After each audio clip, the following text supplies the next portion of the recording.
Bismillahirrahmanirrahim. Assalamualaikum warahmatullahi wabarakatuh. Perkenalkan, nama saya Dewi Arka Syukrawardi. Saya bekerja di Universitas Palitehan dari tahun 2011 hingga sekarang, dan saya menjabat sebagai Sekretaris Lembaga Penjaminan Mutu di Universitas Palitehan.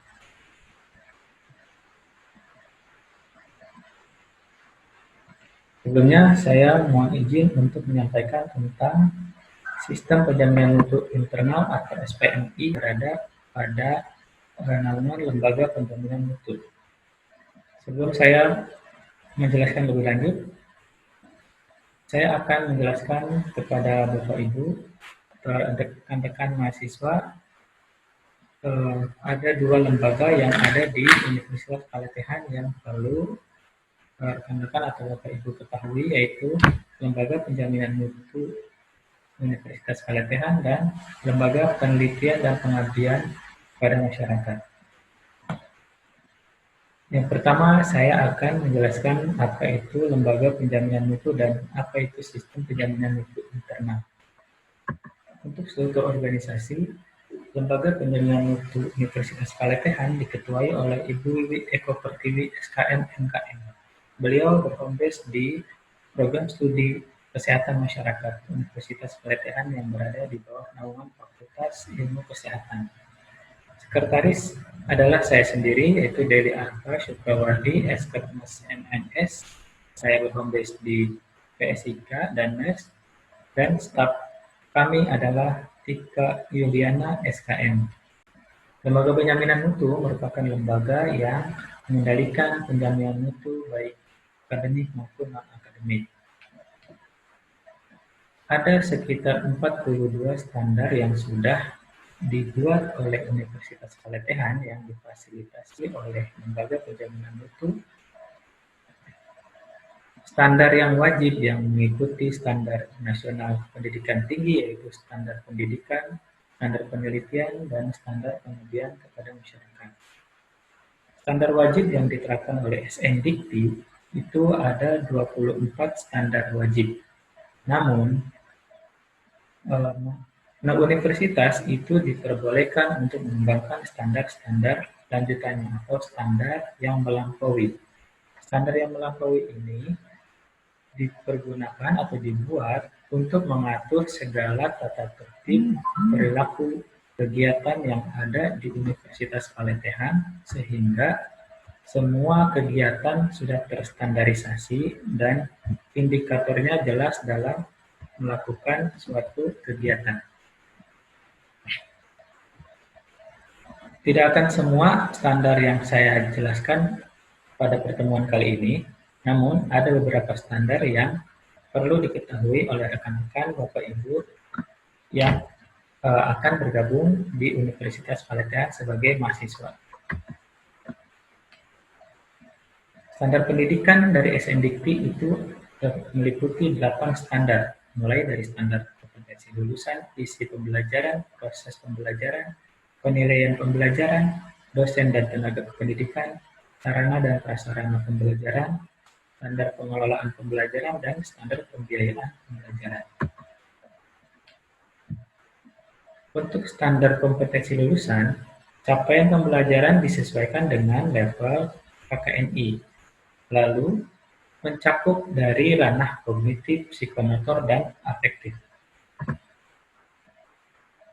Standar nomor 2 yaitu isi pembelajaran memiliki kriteria minimal tingkat kedalaman dan keluasan materi pembelajaran untuk dirumuskan yang mengacu pada deskripsi capaian pembelajaran lulusan. Pada standar proses pembelajaran, karakteristik proses pembelajaran. Jadi pembelajaran yang diterapkan pada standar proses pembelajaran yaitu dosen wajib menerapkan metode student-centered learning sehingga mahasiswa lebih aktif dan lebih kreatif dalam proses pembelajaran, sehingga critical thinking dan critical practice itu terstimulasi oleh mahasiswa. Perencanaan pembelajaran itu setidaknya sebelum pembelajaran dimulai, silabus, satuan acara pembelajaran, modul, dan panduan harus dibuat terlebih dahulu sebulan sebelum memulai pembelajaran semesteran. Dan pelaksanaan proses pembelajaran harus didahului oleh pendahuluan inti atau pada proses kerja ketika mengajar dan penutup. Dan yang perlu diketahui oleh rekan-rekan atau Bapak Ibu mahasiswa baru, beban belajar mahasiswa yaitu terhitung 50 menit untuk 1 SKS per minggu. Atau dengan metode seminar 100 menit, atau dengan metode praktikum atau praktik lapangan yaitu 110 menit. Beban belajar mahasiswa 8-9 jam per hari atau sama dengan 18-20 SKS per semester. Total yang harus ditempuh oleh mahasiswa D3 yaitu kita standarkan 108 SKS. Untuk mahasiswa program S1 yaitu 144 SKS dan untuk mahasiswa program profesi 36 SKS yang harus ditempuh. Masa studi maksimal 5 tahun untuk program D3, 7 tahun untuk program S1 dan 3 tahun untuk program profesi. Standar pendidikan yang meliputi standar penilaian yang nomor 4 ini adalah prinsip penilaian yang diterapkan oleh Universitas Palatehan yaitu bersifat otentik, objektif, akuntabel, dan transparan. Teknik dan instrumen penilaian itu digunakan untuk mengukur kognitif pengetahuan dari mahasiswa tentang pemahaman suatu konten atau materi, lalu psikomotor yaitu bersifat skill, dan afektif atau penilaian terhadap sikap dari mahasiswa tersebut selama perkuliahan. Lalu hasil penilaian digabungkan dari 3 ranah tersebut dan ini menjadikan penilaian akhir dari mahasiswa apakah dinyatakan lulus atau tidak pada suatu mata kuliah. Untuk standar dosen dan tenaga kependidikan, dosen yang berada di wilayah Universitas Palatehan yang mengajar di beberapa prodi atau program studi itu harus memiliki kualifikasi sebagai berikut, yaitu dosen harus dan wajib memiliki kualifikasi magister atau strata 2 dan wajib juga mempunyai NIDN atau nomor induk dosen nasional. Serta dosen diwajibkan mempunyai jabatan fungsional minimal asisten ahli. Dengan kualifikasi tersebut, dosen bisa mengajar mahasiswa pada mata kuliah tertentu. Beban kerja dosen di Universitas Palatehan itu berkisar antara 12 sampai 16 SKS satu semester. Itu meliputi pendidikan, penelitian, dan pengabdian kepada masyarakat. Untuk hitungan waktu beban kerja dosen minimal 40 jam per minggu. Standar sarana dan prasarana pembelajaran, kriteria minimal sarana dan prasarana yang harus disediakan dengan mempertimbangkan kenyamanan oleh mahasiswa dan semua sivitas akademika, keamanan, dan standar yang diterapkan juga harus menjamin pencapaian kompetensi dari capaian pembelajaran mahasiswa, baik itu capaian mata kuliah ataupun capaian program studi. Standar pengelolaan pembelajaran yaitu standar nomor 7 pada standar pendidikan menerapkan kriteria minimal tentang perencanaan, pelaksanaan, pengendalian, pemantauan, dan evaluasi serta pelaporan kegiatan pembelajaran pada tingkat prodi. Monitoring dan evaluasi atau biasa disebut MONET dilakukan oleh BKM dan timnya. Jadi pada saat pelaksanaan pembelajaran, lembaga penjaminan mutu memfasilitasi untuk dilakukannya monitoring dan evaluasi kegiatan pembelajaran. Jadi di perkuliahan bisa saja ada tim MONET yang datang masuk ke kelas sehingga ikut melakukan pemantauan terhadap proses jalannya perkuliahan. Ini penting untuk menjaga kualitas mutu yang dilaksanakan oleh dosen dalam penyampaian materi sehingga standarisasi dari sehingga standarisasi dari kualitas pembelajaran dapat terjaga dan capaian pembelajaran dari mata kuliah tertentu itu bisa tercapai. Baik, kita berlanjut kepada penjelasan Lembaga Penelitian dan Pengabdian Masyarakat atau biasa disebut LPPM Universitas Palatehan. Struktur organisasi LPPM diketuai oleh Bapak Denny Suwardiman SKPNKEP yang berkombes di Program Studi Ilmu Keperawatan. Sekretaris dari LPPM yaitu Ibu Ani Haryani MSNKEP yang berkombes sama di Program Studi Ilmu Keperawatan, dan stafnya adalah Ibu Tika Yuliana. Fungsi dan tugas LPPM yaitu mengkoordinir penelitian yang ada di lingkungan Universitas Palatehan. LPPM juga membantu meningkatkan kemampuan dosen dan mutu penelitian dengan cara mengadakan penataran dan kegiatan ilmiah, mulai dari kegiatan-kegiatan yang reguler ataupun kegiatan-kegiatan yang bersifat eksidental.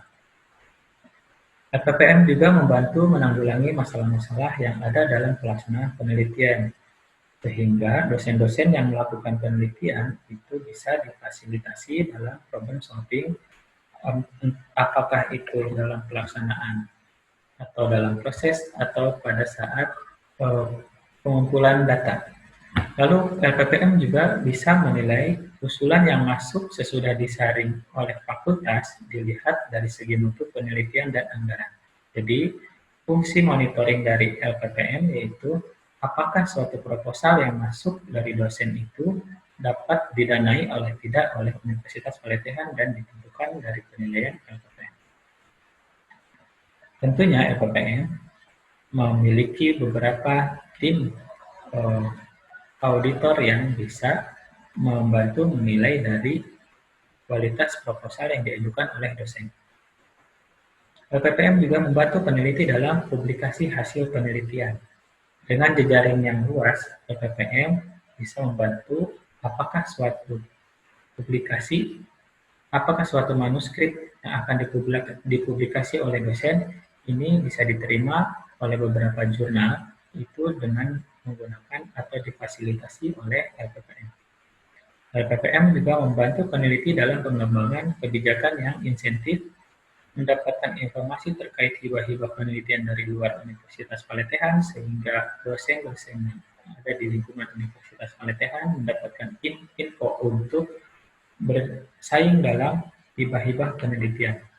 Selain itu, LPPM juga mengembangkan jaringan kerjasama penelitian dengan instansi lain atau institusi lain, baik itu institusi pendidikan maupun non-pendidikan.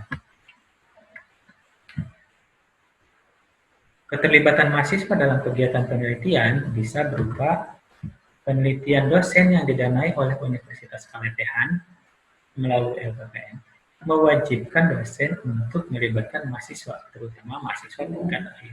Jadi adik-adik mahasiswa yang nanti akan menyusun skripsi itu bisa saja menjadi bagian dari penelitian payung dosen tertentu.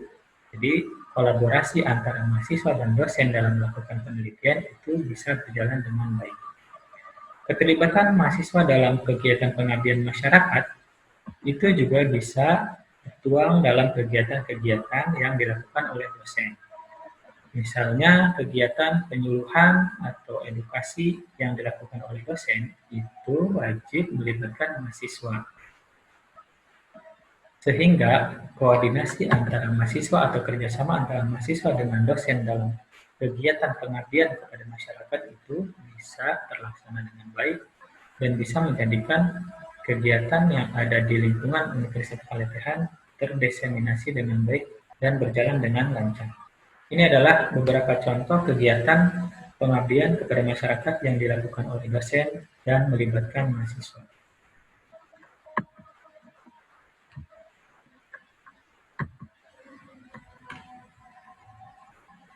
Baik, terima kasih. Cukup sekian dari saya paparan tentang dua lembaga, yaitu Lembaga Penjaminan Mutu dan Lembaga Penelitian dan Pengabdian kepada Masyarakat. Assalamualaikum warahmatullahi wabarakatuh.